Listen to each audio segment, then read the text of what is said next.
Дараагийн мэдээг танилцуулъя. Америкийн нэгдсэн улсын засаг захиргаа, за тэр дундаа Дональд Трампын холбооны засаг захиргаа болон мужуудын хооронд цагаачлалын асуудалтай холбоотой үл ойлголцол үүсэж байгаа. За тийм учраас Америкийн нэгдсэн улсын ерөнхийлөгч Дональд Трампын засаг захиргаа зарим муж хотуудад үндэсний гавардын цэргийг байрлуулах шийдвэрийг гаргаж байгаа. За хамгийн сүүлд гаргасан шийдвэр нь Чикаго хотод үндэсний гавардын цэргийг байрлуулах ийм шийдвэрт хүрсэн байна. За энэ нь бол энэ тус хотод бол үндэсний гавардын одоо цэргийг оруулах болсон гол шалтгаан нь бол цагаачлалтай холбоотой эсэргүүцэл тэмцэл өрнөж байгаа. За мужийн засаг захиргааны зүгээс үндэсний засгийн газар, холбооны засгийн газартаа хамтран ажиллахгүй байгаа гэж үзэж байгаа учраас ийхүү одоо өөрийн цэргийн хүчнээ оруулах шийдвэрийг Дональд Трампын засаг захиргаанаас гаргаж байгаа юм. За тухайн шийдвэрийг гаргах болсон Америкийн нэгдсэн улсын холбооны төлөөлөгч өнгөрсөн бямгараг Чикаго хотод хууль сахиулах албаны машинуудад саад учруулж зэвсгэлсэн гэх этгээдийн одоо бууцны дараа Америкийн нэгдсэн улсын ерөнхийлөгч Дональд Трамп Чикаго хот руу цэрэг оруулахыг зөвшөөрсөн байна. За холбооны агентууд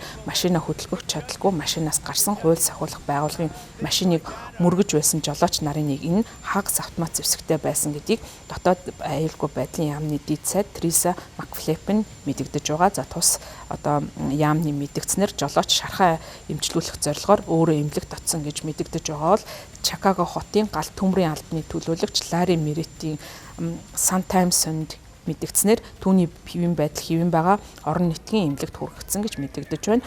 За холбооны яам тэр дотроо дотоод аюулгүй байдлын яамны мэдэгдэж байгаагаар Чикагогийн цагдаа нарыг буудалцсан босон газрыг орхиж явсан гэдэгт буруутгаж офицерууд тус газрыг хамгаалахад бидэн тусалгаас татгалцсан гэсэн мэдээллийг өгсөн байна. За харин Чикаго хотын цагдаа нар орон нутгийн Fox 32 телевизэд мэдэгдэхдээ хэргийн газарт албан хаагчид хариу үйлдэл үзүүлсэн бөгөөд тус хилцэн хэрэг болон мөрдөн байцаалтанд ороогүй холбооны эрх баригчид энэхүү буудалцааныг шалгаж байгаа гэж мэдэгдсэн байна.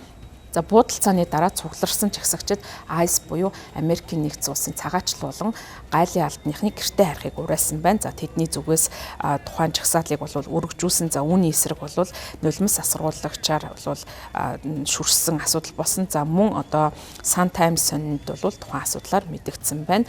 За холбооны ажилтнууд хэргийн газрыг чөлөөсний дараа загшигчид дахин гарч ирж чагссан байна. За Трамп бол энэхүү үйл ажиллагаагаа нэрлэхдээ Midway Blitz ажиллагаа гэж нэрлсэн. За өнгөрсөн сард бол энэхүү үйл ажиллагаа нь Чикаго хотод эхэлсэн бөгөөд бямб гарагт буудалцсан болсон холбооны агентууд гал нээсэн анхны тохиолдол биш болж байна. Ерөнхийлөгч Дональд Трампын хувьд явуулж байгаа энэхүү бодлого нь Америкийн нэгдсэн улс дотроо за тэр дундаа бүгд найрамдах намууд гол одоо үр гүйцэтгэж чадахгүй байгаа ардсан намууд голлон төвлөрсөн бүс нутгуудад үйл ажиллагаа явуулж байгаа нь ард иргэдийн бас дургуутслыг хүргэж байгаа юм. За үүнтэй холбогдуулан ерөнхийлөгч Трамп холбооны офицерууд болон эд хөрөнгийг хамгаалах зөвшөөрлийг үндэсний 300 гавардад өгсөн.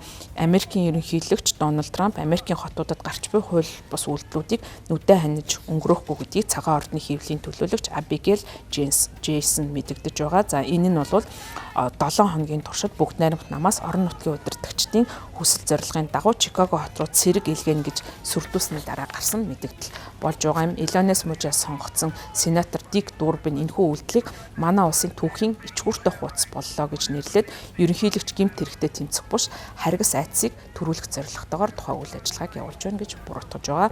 Чикаго, Портланд хотууд бол Лос Анжелес, Вашингтон руу үндэсний гавардын цэргийг одоо байршуулсны дараах Дональд Трампын засаг захиргаанаас дайралт хийж байгаа хамгийн сүүлийн халуун цэгүүдийн тоонд орж байгаа юм. За энэхүү дайралтаар баг зуусан зэвсэгтэй хүмүүс таних тэмдэггүй машин, хуягт машинуудаар орон сууцны хороолол аж ахуй нэгжүүд рүү чиглэсэн дайралтуудыг хийж байгаа. За энэ үеэрээ цагаач иргэдийг баривчлах одоо эдгээрийг бол цааш нь эх оронд нь буцаах үйл ажиллагааг явуулж байгаа нь тухайн одоо газруудад үйл ажиллагаа явуулдаг цагаач иргэдэд одоо тулгуурласан бизнесийн үйл ажиллагаа эрхэлдэг хүмүүс хүн дээр тусаж байгаа. За ер нь бол Америкийн нэгдсэн улсын нийгмийг гол бүтээж байгаа хүмүүсийнх нь нэг нь яхаа аргагүй цагаач иргэд байдаг. За цагаач иргэдийн хууль бус одоо бичиг баримтгүй байдалтай холбоотойгоор Дональд Трампын засаг захиргаа энэхүү үйл ажиллагааг бол явуулж байгаа. За явандаа энэ үйл ажиллагаа нь ихээхэн өргөжөж байгаад бол ард иргэдийн зүгээс санаа зовж байгаа мэдэгдэж байгаа. Харин цагаан ордны тамгын газрын орлогч дарга Стивен Миллер олон нийтийн сүлжээнд шүүгчийн гаргасан захирамжийг